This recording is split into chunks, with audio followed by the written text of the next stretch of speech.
যার জন্য এজেন্ট হয়েছেন বসেছেন তিনি এখন পাল্টে গেছেন। আমিও 21 বছর ছিলাম ওনার সঙ্গে, তখন দিদি ছিলেন, এখন পিসি হয়ে গেছে। আপনি আমি না থাকলে, অর্জুন সিং না থাকলে দিদি থেকে দিদিমা মুখ্যমন্ত্রী হতো না।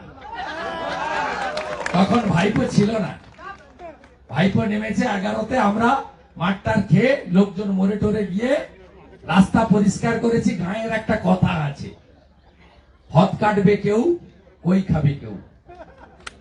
এখন তো সিস্টেম আলাদা, খেটে মরবে মজুর, খেজুর খাবে হুজুর।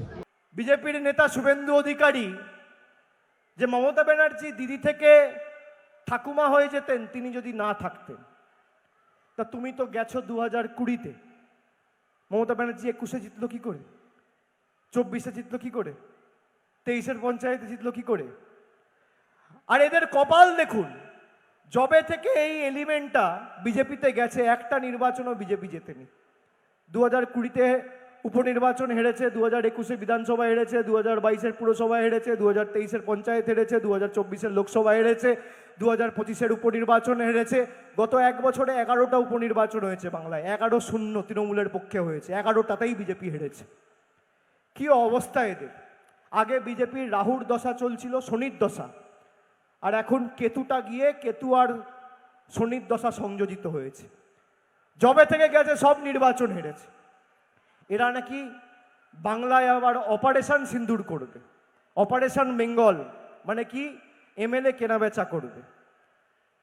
বন্ধু, তোমার কথায় তোমাকে বলি যে তুমি যে বলেছ দিদি থেকে পিসিমা হয়ে যেতে, মাসিমা হয়ে যেতে, মুখ্যমন্ত্রী হতে পারতেন না। মমতা ব্যানার্জি নিজের দমে মুখ্যমন্ত্রী হয়েছে। 34 বছরের সিপিএমের জগদ্দল পাথরকে মানুষের আশীর্বাদ নিয়ে সরিয়েছে। আর তোমাকেও বলে রাখি, তুমি দাদা থেকে কাকা, কাকা থেকে জেঠু, আমি এই ভাষা ব্যবহার করি না, কিন্তু তুমি এই ভাষাই বোঝো, আমার কিছু করার নেই। তুমি দাদা থেকে কাকু, কাকু থেকে জেঠু, আর জেঠু থেকে দাদু হবে। তৃণমূল কংগ্রেসকে মানুষের হৃদয় থেকে আগামী 50 বছর বাংলার মাটিতে সরাতে পারবে না। দম থাকলে লড়ো, লড়ো, করতে পারলে করো, লড়তে পারলে লড়ো, আর ধরতে পারলে ধরো, নইলে মুখ বন্ধ করে বাড়িতে গিয়ে ঘুমিয়ে পড়ো। আমি চ্যালেঞ্জ করছি, ব্যবধান আরো বাড়বে। আমি ডায়মন্ড হারবারে বলেছিলাম যে আমরা এই যে ফেজে ভোট হবে, শেষ দফার ভোট, 9 পাবো, 9 পেয়েছিলাম, আর বলেছিলাম 23 অলরেডি পেয়ে গেছি, তাহলে 23 আর 9 যোগ করলে হয় 32। কিন্তু 3টে সিট আমরা অত্যন্ত কম ব্যবধানে হেরেছি। একটা বিষ্ণুপুর 5000 ভোটে হেরেছি, একটা পুরুলিয়া আমরা 17000 ভোটে হেরেছি, আর একটা বিজেপির বাঁচাল সভাপতি সুকান্ত মজুমদার 9000 ভোটে জিতেছে। সে নাকি আমার বিরুদ্ধে এসে মানুষকে সংগঠিত করতে আসবে। আপনি যদি 50 বছর রাজনীতি করেন, আর আপনি যদি 10টা নির্বাচন লড়েন, 10টা নির্বাচনের ফলের নিরিখ যোগ করেও আপনার 7,10,000-এর ব্যবধান হবে না। ডায়মন্ড হারবারের মানুষ আমায় একবারে জিতিয়েছে। আমি আপনাদের বলছি, আমি যদি মাথা নত করি, আমি সাধারণ মানুষের কাছে করব। আমি বিজেপির জল্লাদ আর কেন্দ্র সরকারের জল্লাদদের কাছে মাথা নত করব না। 5 বছর ধরে এরা আমাকে যেভাবে ইডি সিবিআই দিয়ে দমাতে চেয়েছে, যতবার নোটিশ দিয়েছে আমি ততবার আরো শক্তি সঞ্চারিত করে ইডি অফিস আর সিবিআই অফিস থেকে বেরিয়ে এসেছি আপনাদের জন্য কাজ করব বলে। এরা যত নোটিশ দেবে, তৃণমূল কংগ্রেস বিশুদ্ধ লোহা, লোহাকে যত তাঁতাবে, যত আঘাত করবে, যত মারবে, লোহা তত শক্তিশালী হবে।